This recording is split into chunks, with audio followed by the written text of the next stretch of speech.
Hello everyone. I hope you all are absolutely fine and I am Partajit.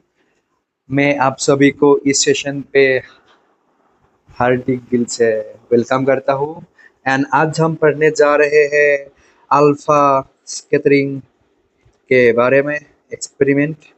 तो इस experiment में आपका लिया गया था अल्फा पार्टिकल।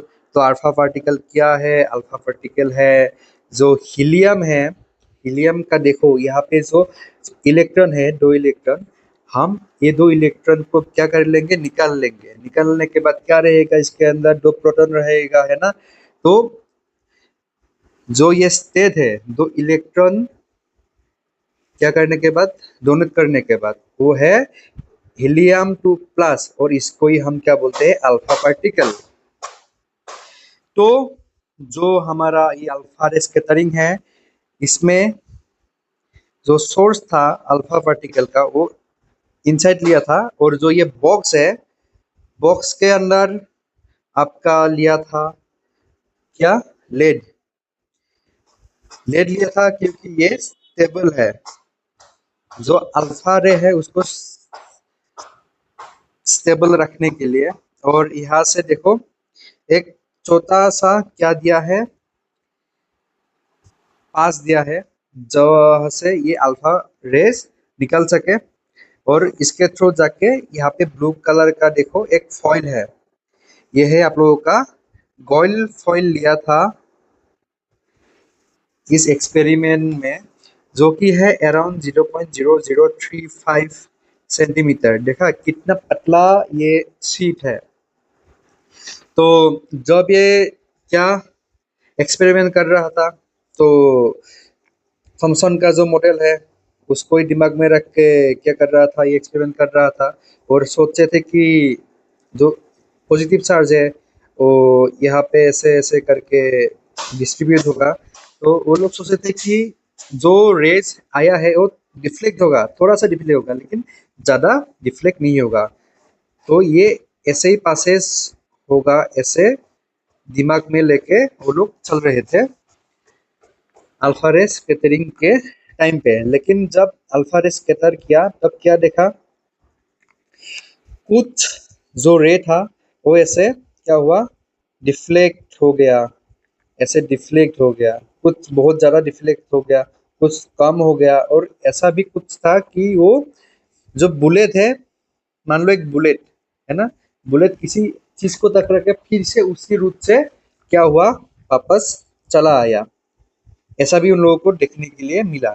तो वो लोग थोड़ा सा शौक गए कि हमारा तो पर्सपेक्शन कुछ अलग था और हम एक्सपेरिमेंट करने के बाद हमको कुछ अलग ही मिल रहा है। तो जो लोग कर रहे थे वो था किसका? रदरफोर्ड का स्टूडेंट था।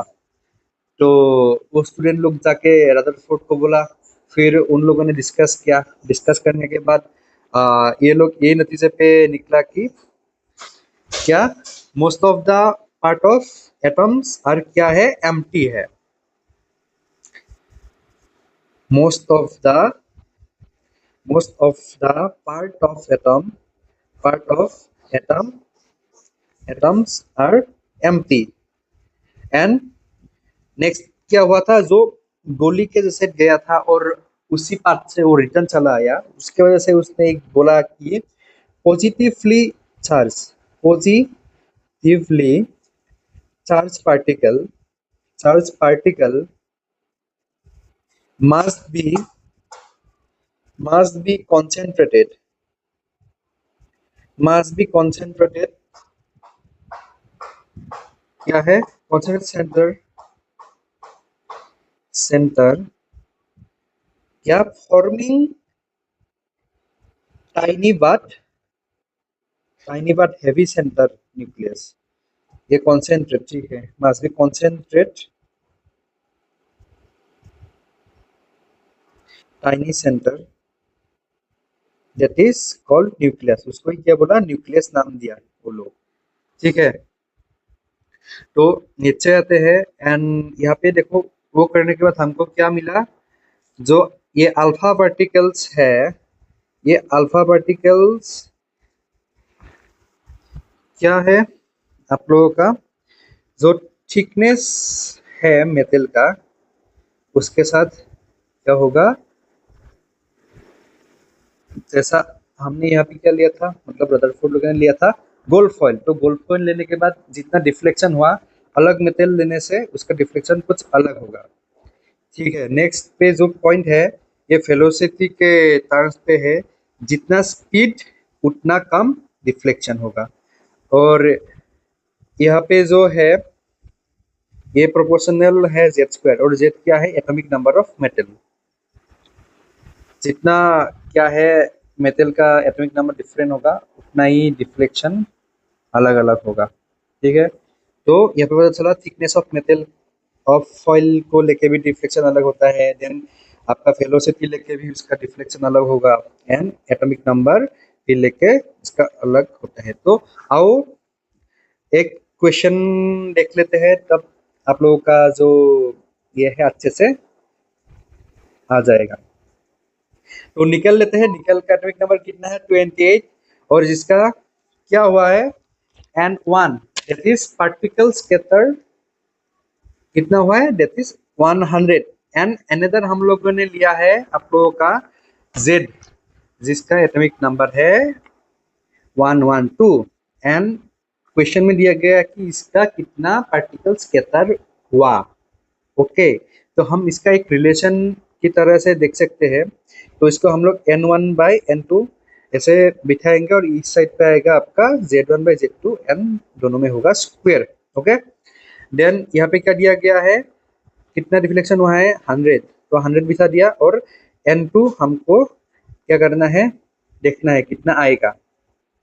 और इस साइड पे दिया हुआ ही है, निकल का है 28, और नीचे का जो हमारा जेड नमक दिया है एलिमेंट, उसका है 112, तो इसे बिठाने से आपका कितना आ जाएगा 1600। तो हम लोग अगर इसका न्यूमेरिकल एक्सटेंशन देखें, numerical numerical extension numerical extension, तो ये देखो, ये क्या है आप लोगों का जो एटम का सेल है अंदर, वो दिखाया गया है, और यहाँ पे जो न्यूक्लियस है, न्यूक्लियस का चार्ज दिया गया है प्लस Ze, एन इलेक्ट्रॉन यहाँ पे है सेल पे। ओके, तो ये जो इलेक्ट्रॉन क्या हो रहा है, न्यूक्लियस के अराउंड रिवॉल्व कर रहा है, तो इसका इसमें भी एक फोर्स लगा हुआ होगा, है ना, और वो वाला फोर्स क्या है, mv²/r। ओके, एंड सिमिलरली ये जो न्यूक्लियस और इलेक्ट्रॉन है, इन दोनों के बीच में भी एक फोर्स लगा हुआ होगा, है ना, वो वाला फोर्स क्या है, दैट इज के Q1 and Q2 by r²। Okay, जहाँ पे आपका जो Q2 है वो चार्ज है nucleus by r nucleus, and जो ये Q1 है वो किसका चार्ज है, इलेक्ट्रॉन का। तो इसको अगर हम यहाँ पे बिठाएंगे तो देखते हैं क्या मिलता है हम लोगों को। तो ई किसका चार्ज था, इलेक्ट्रॉन का, एंड जेड किसका था, न्यूक्लियस का, एंड नीचे है r², और यहाँ पे हम लिखेंगे जो mv²/r है, इसको लिखेंगे। ओके, तो ये करने के बाद हमको क्या मिला, हाफ, इसको हमने क्या किया, हाफ से दोनों साइड मल्टीप्लाई किया, एंड मल्टीप्लाई करने के बाद यहाँ पे देखो हाफ एम बी स्क्वायर आप लोग कहीं पढ़े होंगे कि half m b square is equal to क्या, दैट इज काइनेटिक एनर्जी। तो काइनेटिक एनर्जी हम लोगों को कितना मिला, that is half kz²/r, and potential energy इसका होगा माइनस kz²/r। ओके, इसमें पोटेंशियल एनर्जी है तो इसमें निगेटिव साइन देना पड़ेगा, ये आप लोग मत भूलिए। और जो टोटल एनर्जी है, टोटल एनर्जी हमको कैसे मिलेगा, जो काइनेटिक एनर्जी है और पोटेंशियल एनर्जी, उन दोनों को अगर हम एडिशन करेंगे तो हम लोग को मिल जाएगा टोटल एनर्जी। तो इन दोनों को बिठा के अगर हम क्या करें, एडिशन करें, कैलकुलेशन करें, तो हमको मिलेगा माइनस kz²/2r। एंड रिलेशन और रिलेशन देख लेते हैं, जो काइनेटिक एनर्जी है वो इसके इक्वल होगा, that is minus of total energy, and potential energy होगा आपका twice of total energy and kinetic energy आएगा माइनस पोटेंशियल एनर्जी बाई 2। ये याद रहेगा। ये रिलेशन काफ़ी इम्पोर्टेंट है, आप लोग अच्छे से देख लो। एंड आओ अभी हम लोग एक क्वेश्चन करते हैं। तो यहाँ पे बोला गया है कि क्वेश्चन पे velocity of electron revolving in orbit is कितना 1.8 इंटू 10⁻⁶ मीटर पर सेकेंड। तो इसमें आपको क्या ढूंढना है, that is kinetic energy, total energy, potential energy देखने के लिए बोला है। तो सिंपल काइनेटिक एनर्जी का क्या था formula, half m b square. तो इसमें बिठा दो, जो ये एम है, एम क्या है, जो इलेक्ट्रॉन है, इलेक्ट्रॉन का मास होगा, जो हम लोगों ने लिया है कि इस पे एसआई यूनिट में लिया है, दैट इज 9.1 इंटू 10⁻31। एंड इसका क्या बोला है, रिवॉल्विंग मीन्स वेलोसिटी है इसका 1.8 इंटू 10⁻⁶। तो आप लोग इसका करना कितना आएगा। एंड 2 नंबर टोटल एनर्जी का रिलेशन यहाँ पे हम लोग लिखे हुए हैं ना। तो टोटल एनर्जी कितना है माइनस काइनेटिक एनर्जी, तो ये वाला निगेटिव करके डाल दो, सेम ही है।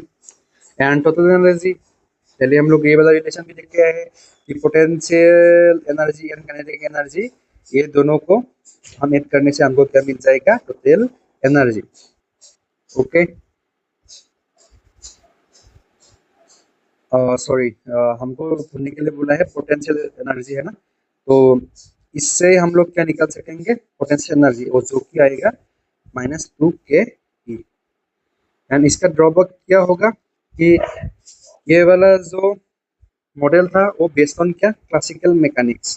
तो इसके बाद आएगा आप लोगों का क्वांटम मैकेनिक्स। तो classical mechanics and quantum mechanics के अंदर क्या डिफरेंस है वो हम नेक्स्ट सेशन पे देखेंगे। एंड क्या है, any energy level is accessible according to Newton law of motion. ये दोनों क्या है जो हम लोग ने पढ़ा, अल्फा रे स्कैटरिंग का मॉडल, उसका ड्रॉबैक है।